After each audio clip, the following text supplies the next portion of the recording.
हरियापुर नाम के एक छोटे से गांव में रामू काका अपनी छोटी सी बेटी गुड़िया के साथ रहते थे। गांव में उनका कोई अपना नहीं था। गुड़िया की मां का देहांत कई साल पहले हो चुका था और तब से रामू काका ही माँ बाप दोनों बनकर उसे पाल रहे थे। रामू काका का एक छोटा सा मटन करी का ठेला था। अगली सुबह रामू काका अपना छोटा सा ठेला लेकर हमेशा की तरह चौराहे पर पहुंच गए। ठंडी हवा चल रही थी और आसमान में हल्की धूप फैली थी।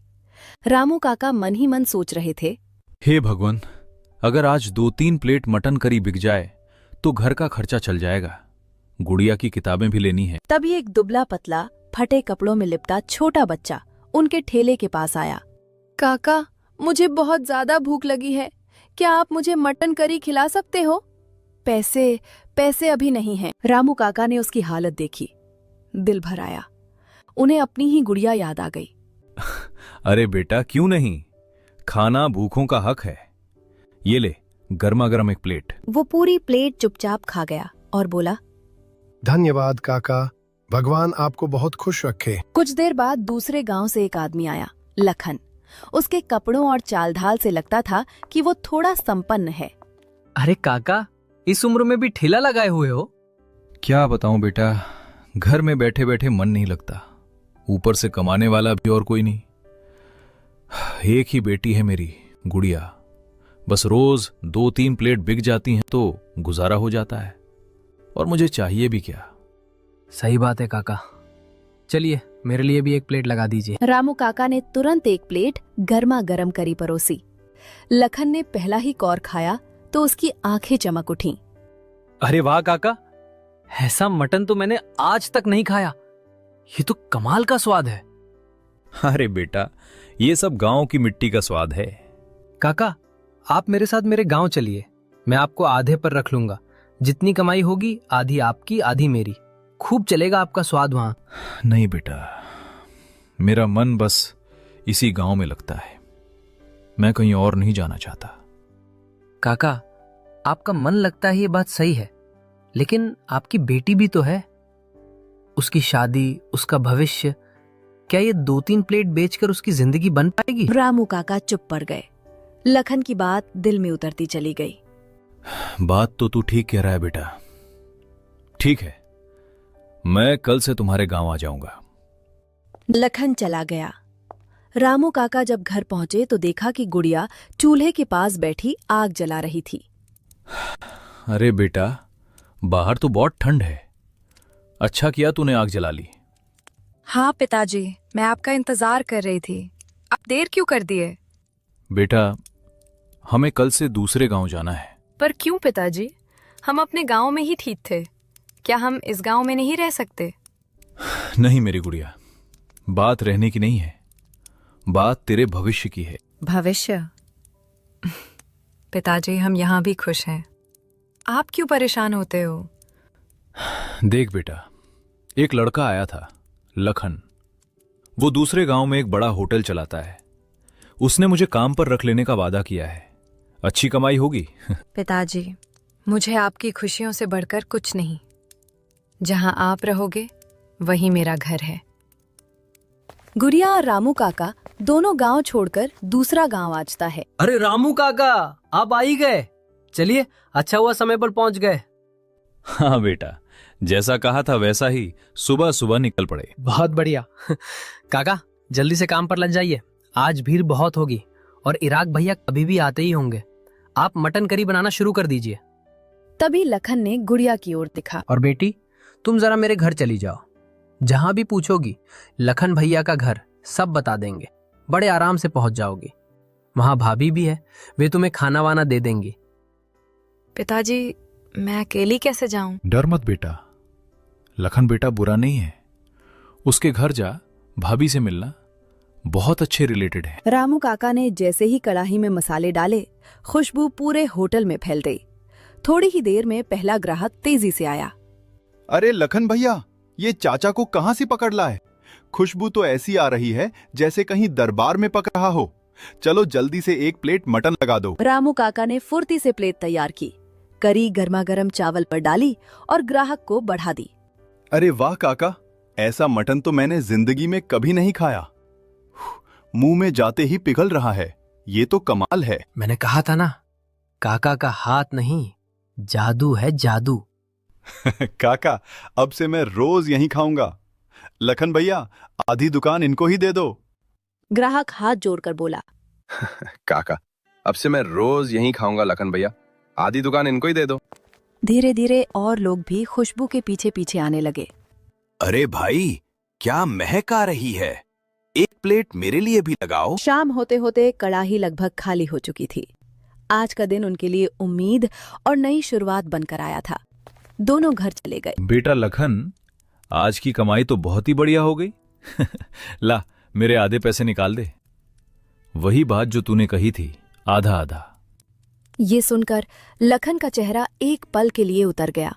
मन में सोचने लगा, अरे काका का मटन तो सच में जादू है। अगर आज ही मैंने इन्हें आधे पैसे देने में टालमटोल की तो कहीं ये नाराज होकर वापस अपने गांव ना चले जाएं। काका, मैं तो बस निकाल ही रहा था। आपकी मेहनत है, आपका हक भी है।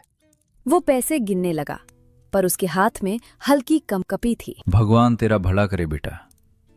आज पहली बार ऐसा लग रहा है कि मेरी गुड़िया की जिंदगी संभल जाएगी। काका, कल हमें और भी जल्दी उठना होगा। सुबह सुबह ही मटन बनाना है। आज की तरह अगर भीड़ लगी तो पूरा गांव हमारे होटल की तरफ भागेगा। अगले दिन सुबह सुबह ठंड पहले से भी ज्यादा तेज थी। कड़ाही से उठती भाप और खुशबू पूरे होटल में फैलने लगी। लोग ठंड में कांपते हुए भी गर्मा गर्म मटन करी के लिए लाइन में लगने लगे। अरे भाई जल्दी देना, ठंड में बस काका की मटन करी ही जान बचा सकती है। आज तो और भी ज्यादा खुशबू आ रही है। तभी रोज आने वाला एक खास ग्राहक आया, राहुल। काका, मैं आज फिर आ गया। आपके हाथ की मटन करी के लिए तो मैं रोज यहाँ तक पैदल आता हूँ। ऐसा स्वाद तो पूरी दुनिया में नहीं मिलेगा।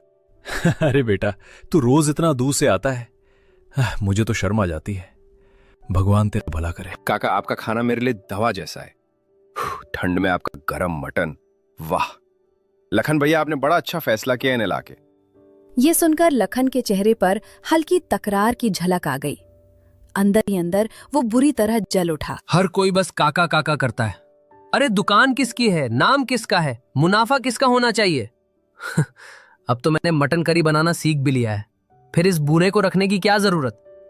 आज रात ही से निकाल दूंगा, पूरी कमाई मेरी होगी। पूरा दिन भीड़ पहले दिन से भी ज्यादा रही। हर प्लेट की तारीफ सिर्फ एक ही नाम से शुरू और खत्म हो रही थी। दुकान बंद करके दोनों अपने अपने घर जाने लगते। काका, मेरे आधे पैसे निकाल दो। आज अच्छी कमाई हुई है। हाँ बेटा, क्यों नहीं। ये ले तेरे आधे पैसे। ऊपर वाले की मेहर है, आज अच्छा दिन रहा। और सुनो काका, कल से आप दुकान पर मत आना। क्या बोला तूने बेटा, मैं दुकान पर ना हूं? अरे कुछ गलती हो गई क्या? नहीं काका, गलती वगलती कुछ नहीं। बस अब मैं आपसे मटन करी बनाना सीख गया हूं, तो भला मैं आपको आधे पैसे क्यों दूं?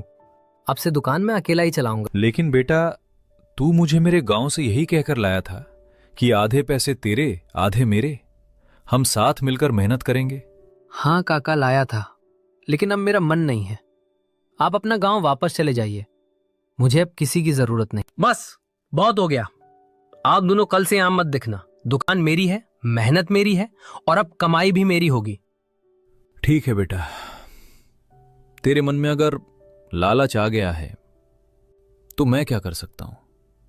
लेकिन एक बात याद रखना, खाना बनाने का तरीका सिर्फ देखने से नहीं आता, उसका जादू हाथ में होता है, और वो जादू किसी लालची दिल में टिकता नहीं है।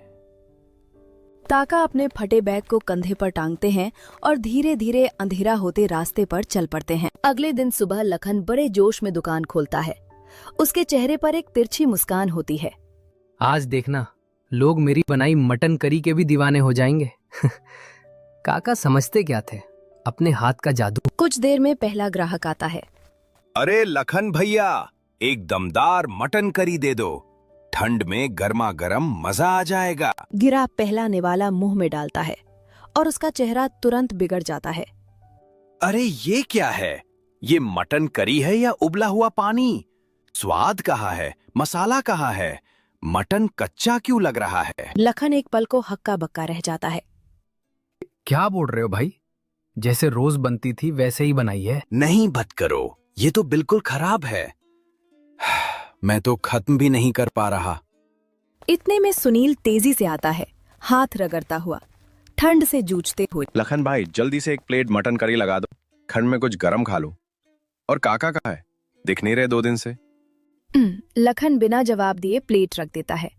सुनील कौर लेता है और तुरंत थूकने जैसा मुंह बनाता है। अरे ये किसने बनाई है? ये तो बिल्कुल खराब है। मैंने तो काका के हाथ की करी खाई है, उसमें तो जान होती थी। लेकिन ये तो कुछ भी नहीं है। लखन की भौहें सिकुड़ जाती हैं। यार प्लीज ऐसे मत बोलो, बन तो वैसे ही रही है जैसे काका बनाते थे। अरे हाँ हाँ, बिल्कुल बेकार है। मटन जैसे कच्चा पड़ा हो, मसाला जैसे कहीं खो गया हो। अरे लखन भाई, ये आपके बस की बात ही नहीं है। सच कहें तो बेटा, काका के हाथ में सच में कोई जादू था और तूने उन्हें निकाल दिया लालच में। एक एक करके सारे ग्राहक प्लेटें छोड़कर चल देते हैं। दुकान के सामने सन्नाटा छा जाता है। राहुल को कई दिनों से काका की याद सताने लगती है। काका की बनाई मटन करी का स्वाद ही नहीं, उनकी हंसी, उनकी बातें सब उसके दिल में बस गए थे। एक दिन वो ठंड में कांपते कांपते काका के गांव पहुंच जाता है। अरे काका, अब यहाँ क्या कर रहे हो? आपने दुकान क्यों छोड़ दी? अब तो आप हमारे गांव में दिखते भी नहीं। सब लोग आपको बहुत याद कर रहे हैं। क्या बताऊं बेटा राहुल, दिल टूट गया बस। लखन मुझे मेरे गांव से ये बोलकर लाया था कि आधी कमाई उसकी और आधी मेरी। सोचा था चलो मेहनत कर लूंगा, गुजारा हो जाएगा। पर जैसे ही कमाई बढ़ी, उसका मन बदल गया। काका, उसने बहुत गलत किया आपके साथ। लालची इंसान था वो, आपको इस्तेमाल किया और फिर निकाल दिया। लेकिन काका, एक बात जान लो, किसी के देखने से रेसिपी नहीं सीखी जा सकती। आपके हाथ में जो जादू है। बेटा अब कहां से शुरू करूं? न ठेला है, न बर्तन, न ही पैसे बचे हैं। थोड़े बहुत जो जमा थे, सोच रहा हूं बेटी की शादी कर दूं। मेरी उम्र भी ढल रही है बेटा, किस किस चीज के लिए भागूं? काका, आपने मुझे हमेशा बेटे की तरह प्यार दिया है। अब आपकी बारी है कि मुझे आपको संभालने दो। नहीं बेटा, मैं तेरे पैसों पर बोझ नहीं बनना चाहता। तू खुद मेहनत करता है, तेरे भी तो सपने होंगे। काका, आप बोझ नहीं, गौरव हो मेरे लिए। और रही सपनों की बात, मेरा एक ही सपना है, आपकी दुकान फिर से चले, आपकी मटन करी से गांव में खुशबू फैल जाए और आपकी बेटी की शादी धूमधाम से हो जाए। तू सच कह रहा है बेटा? क्या तू मेरे साथ ठेला चलाएगा? हाँ काका, आप बनाना, मैं बेचना। आपका सम्मान हमेशा सबसे ऊपर रहेगा और कसम से मैं आपको कभी अलग नहीं करूंगा। हम दोनों एक टीम रहेंगे। राहुल के साथ काका का ठेला दोबारा लग चुका था।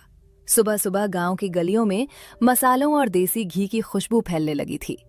कुछ ही दिनों में ठेले पर भीड़ उमड़ने लगी। पहला ग्राहक गरम गरम भाप उठती कढ़ाई देखता ही बोल उठता, अरे काका, आप वापस आ गए। हम तो समझ बैठे थे कि अब कभी आपका मटन खाने को नहीं मिलेगा। कहाँ जाऊंगा मेरे भाइयों, बस जिंदगी ने थोड़ी परीक्षाएं ली थीं। अब आया हूं तो रोज ताजी गरम गरम मटन करी खिलाऊंगा। आप जैसे लोगों की दुआएं जो साथ हैं।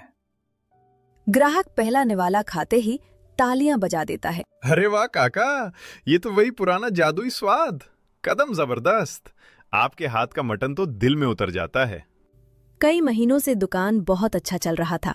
राहुल भी काका की तरह प्यार और सफाई से मटन करी बनाना सीख चुका था। काका बिस्तर पर लेटे थे। राहुल घबराकर उनके पास बैठ गया। काका, क्या हुआ? आप ऐसे क्यों लेटे हो? डॉक्टर को बुलाऊं? नहीं बेटा, मुझे लगता है मेरी उम्र का वक्त पूरा हो रहा है। बस कुछ बात मैं तुझसे कहना चाहता हूं। काका, ऐसी बात मत कहिए, आप ठीक हो जाओगे। बताइए क्या कहना है? आपकी हर बात मेरे लिए हुक्म है।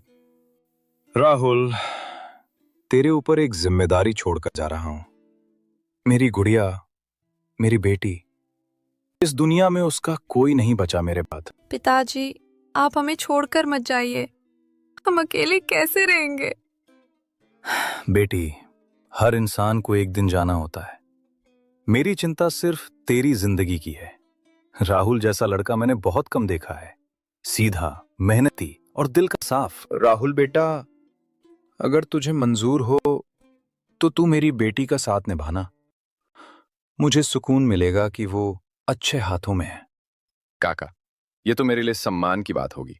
मैं वादा करता हूं, मैं गुड़िया का हमेशा ख्याल रखूंगा। उसे कभी अकेला महसूस नहीं होने दूंगा। मैं उसकी जिंदगी भर इज्जत और खुशी दूंगा। कुछ देर बाद काका आंखें बंद करते हैं, शांत भाव से, बिना किसी दर्द के अपनों के बीच अंतिम सांस लेते हैं। कुछ समय बाद राहुल और गुड़िया की सादगी भरी शादी होती है। शादी के बाद दोनों मिलकर फिर से काका